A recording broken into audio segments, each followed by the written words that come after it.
People always say the family you're born into is supposed to protect you, to love you, to be your anchor. I thought I had that. I thought I could trust them. I was wrong. It all began the week I received my promotion.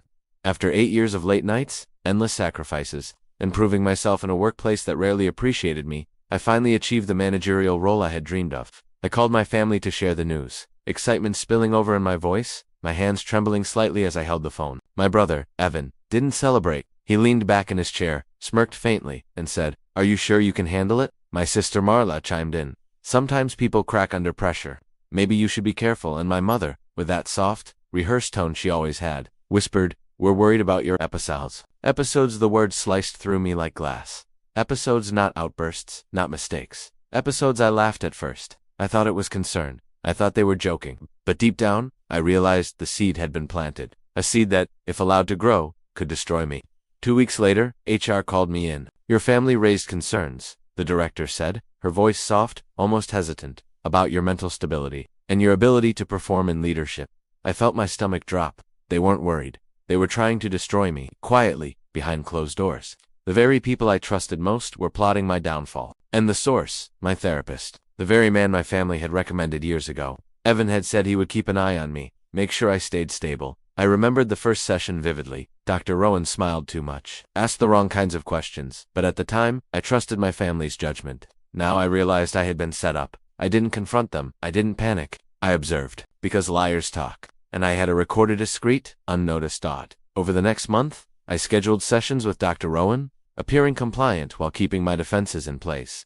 Each session, I asked open-ended questions. I stayed calm. I let him talk. Every hesitation, every contradiction, every subtle slip, I recorded everything. Little by little, the truth began to surface. The tiny cracks in his rehearsed words, the subtle pauses when he referred to my family's concerns, the glimmer of guilt he tried to hide. I knew then that if I timed it right, I could turn their weapon into my shield. Then came the email that changed everything. Dr. Rowan sent me a message. They asked me to falsify records, to document instability. I refused. I want to come clean. I want to testify. I read it 3 times before it sank in. The one person my family had paid to lie had decided to turn against them. I saved the email. I saved every recording, every hesitation, every slip, everything, and I waited. I knew I couldn't rush this. My family was clever, experienced manipulators. They had rehearsed every line, every expression, every sympathetic pause. They were confident that no one would question them, but they didn't account for one thing: evidence. Real, undeniable evidence. I spent nights reviewing every conversation I'd recorded, every email, every detail Dr. Rowan had admitted. I organized it chronologically, highlighting the moments that would expose their plan for what it was: fraud, manipulation, and betrayal. I called my lawyer. "We need a court date. No more waiting. I want this exposed." The day of the trial arrived. My family appeared calm, almost smug. Evan leaned forward, as if victory were already his.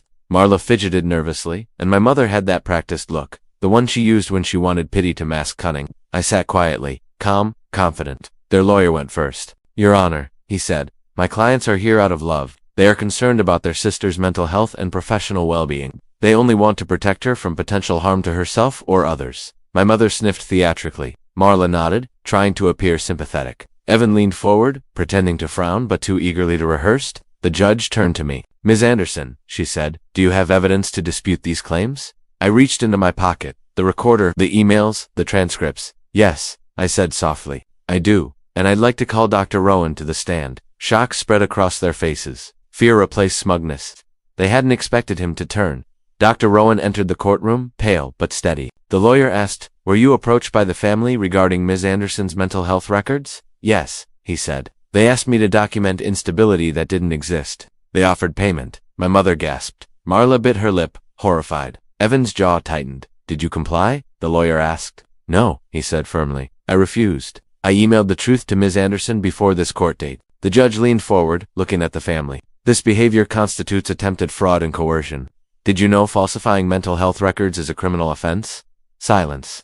Then I pressed play. The room filled with Dr. Rowan's voice during a prior session with Evan. "If I can convince Mom, the rest is easy," he said. "She'll believe anything I say about her. She always folds under pressure." A pause, a chuckle.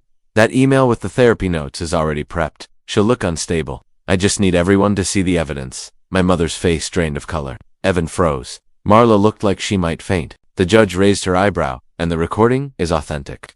"Yes, Your Honor." I said. Metadata confirms it is unedited. The gavel hit firm. Final. This case is dismissed. And evidence of attempted fraud has been forwarded to the authorities for investigation. My family didn't move. Couldn't the truth was louder than their lies. Outside the courthouse, Dr. Rowan approached me. I didn't want to be involved, he said quietly.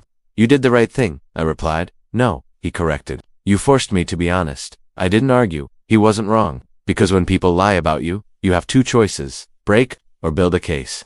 And that day, I built something stronger than revenge. I walked away from the courthouse with my head high, breathing air that felt new. My family tried to label me unstable. They tried to destroy my life. But in the end, their lies only exposed them. I learned something that day. You cannot fabricate truth. You cannot cheat integrity. You cannot outlive evidence. Sometimes justice whispers. Sometimes it speaks through a recorder. And sometimes it roars.